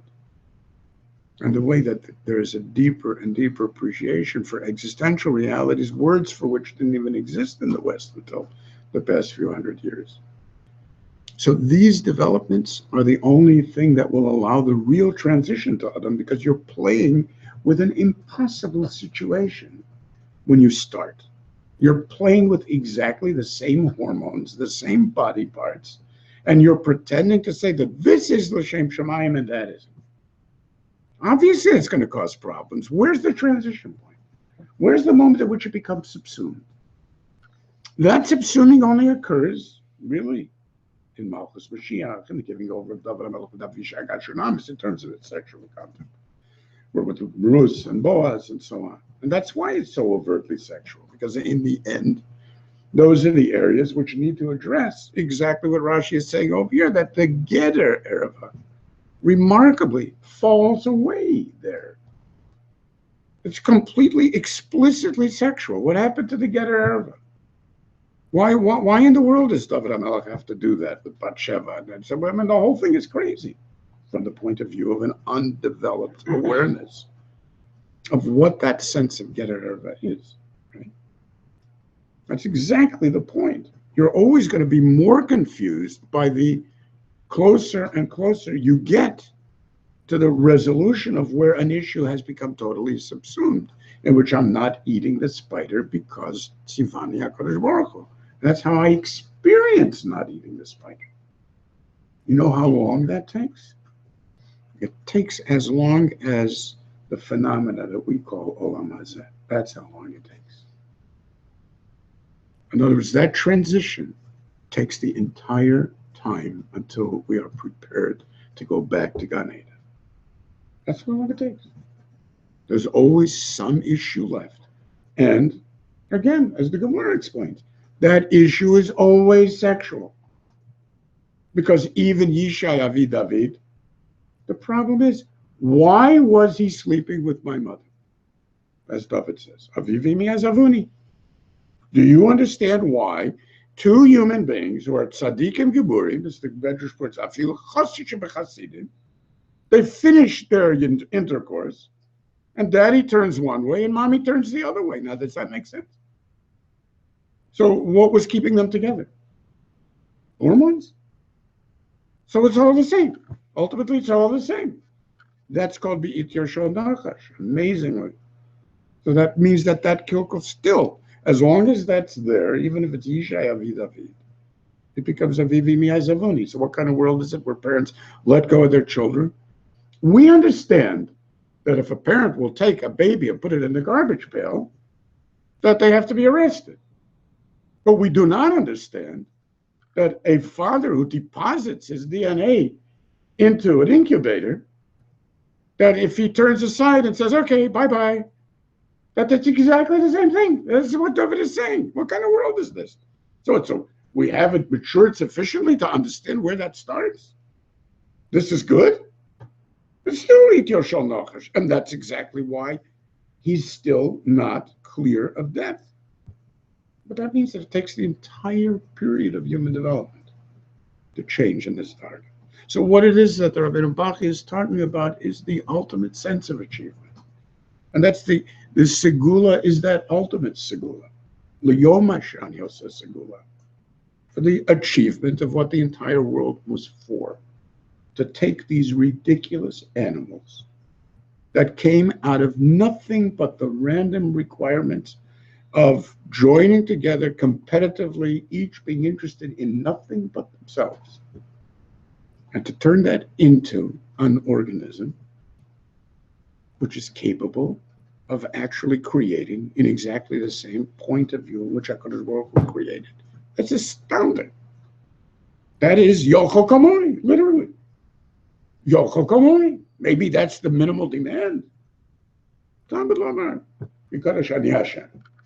That's the Yochel Kamoni, because in the end, HaKadosh Baruch Hu says that he salachti betochem ke'echad michem. So then it could be Yochel Kamoni too. Maybe that should be the minimal requirement. The end is the minimal requirement. No, says the Torah. The end is not the minimal requirement. You can start today.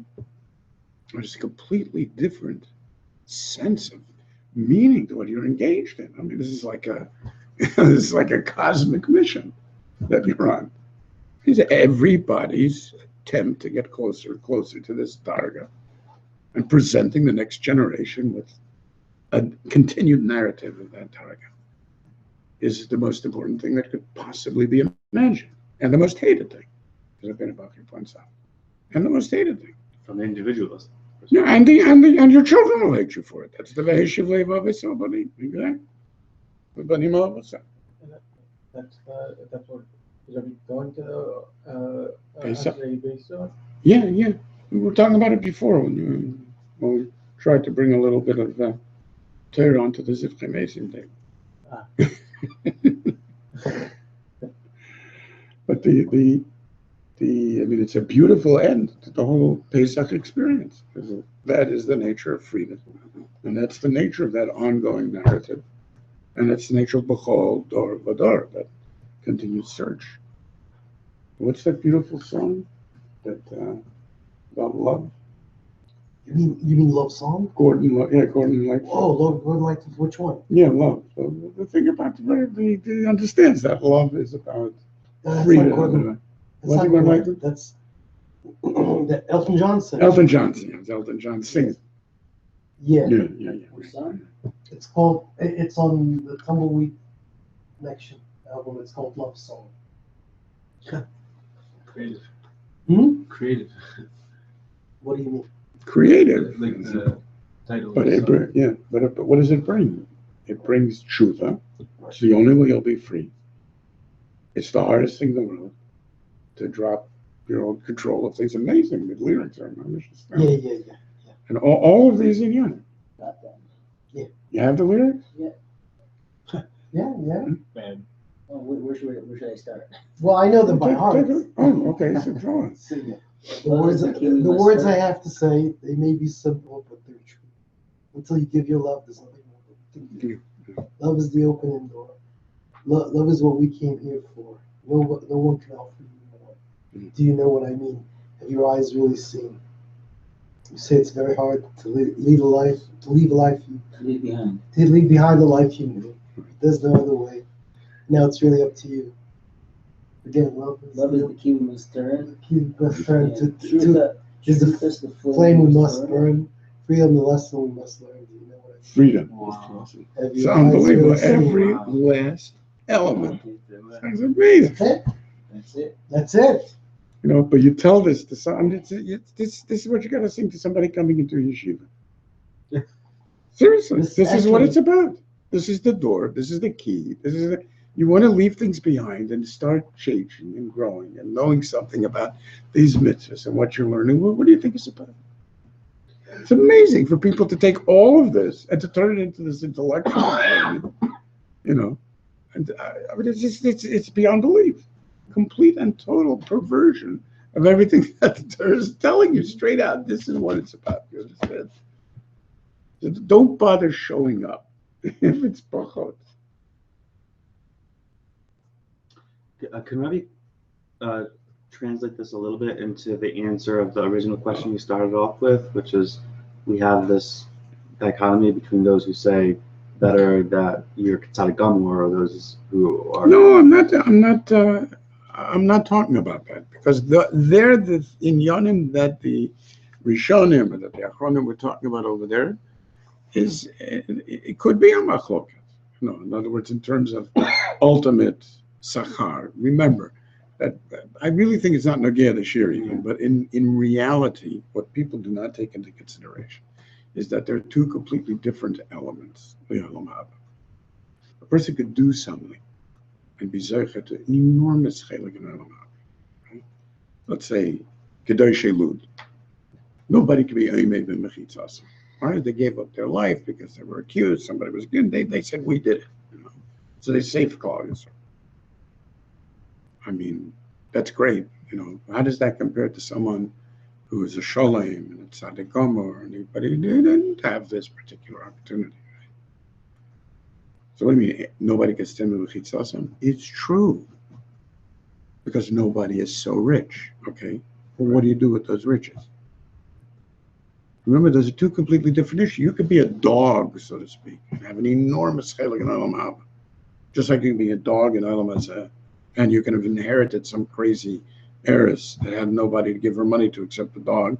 And so this dog has got the most incredible doghouse in the world, but he's still a dog. And it's not going to change. Kedoshim to you. And that's the question, which is the measurement of Elam Haba. And the difference between ayin loy rasa, the definition of what it is that the Nevi'im are describing, or what it is that we call indecipherable and not conceivable, is that measured in terms of the shlemus of the individual, or is that measured in terms of what came his way to be able to be zocheh to? Because you can earn a tremendous piece of real estate in Olam Haba, like you can earn a tremendous piece of real estate in Olam Hazeh. That means you're happy in Olam Hazeh? No.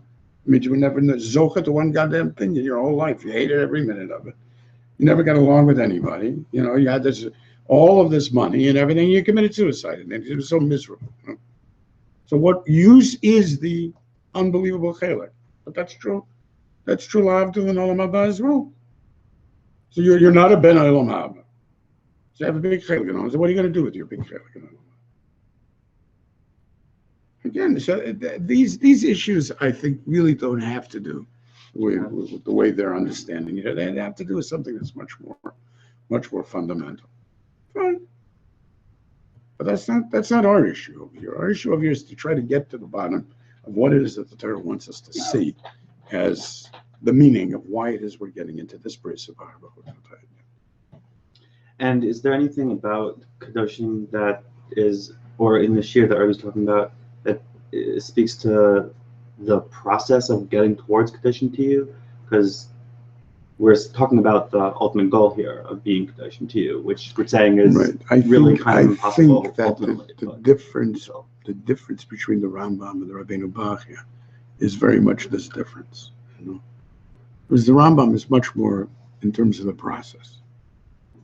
So he's putting together, that's what he's talking about, a person who is able to be nivdal, midato, and then to be throw behind, what was the words in the song, to throw off all day, leave it all behind, leave your old life behind. Oh, yeah. That the really it's very hard to thing. leave behind the life you knew. Yeah, the life you knew, which is the chishbonot rabim. That's what people know, you know, so they're happy with that. I mean, what brings people to Avodah Zarah all over the world is what they know. You know, it's the religion that I know. So yeah, it's clearly Avodah Zarah. There's nothing to do with God in it. It's just, you know, okay, but it's what I know. It's what I'm comfortable with. Leaving that behind is very, very difficult. So even though it's clearly dead and it doesn't offer you anything, so on, but it's what I know. It's very hard. So the Rambam is focusing on, okay, but what do you do? And the Rabbeinu Bach is talking about what do you achieve, you know? But in the end, you need to recognize both of them. It's amazing. It's just amazing. Okay, Rabbi Say, lovely. I'm very grateful for all of you being toreach to come all this way. And we wish Zach Hatzlacha Rabbah in his new business, as long as he continues to do that learning in the morning. You know, you better make sure you get that place where you get a good chavrusa anyway. And I thank you so much. I wish refuah shlema to Nino, Meira, and Psuris Tevis to everybody. Parnasa Teva, Aliyah Teva, in every sense of the word. Yeah.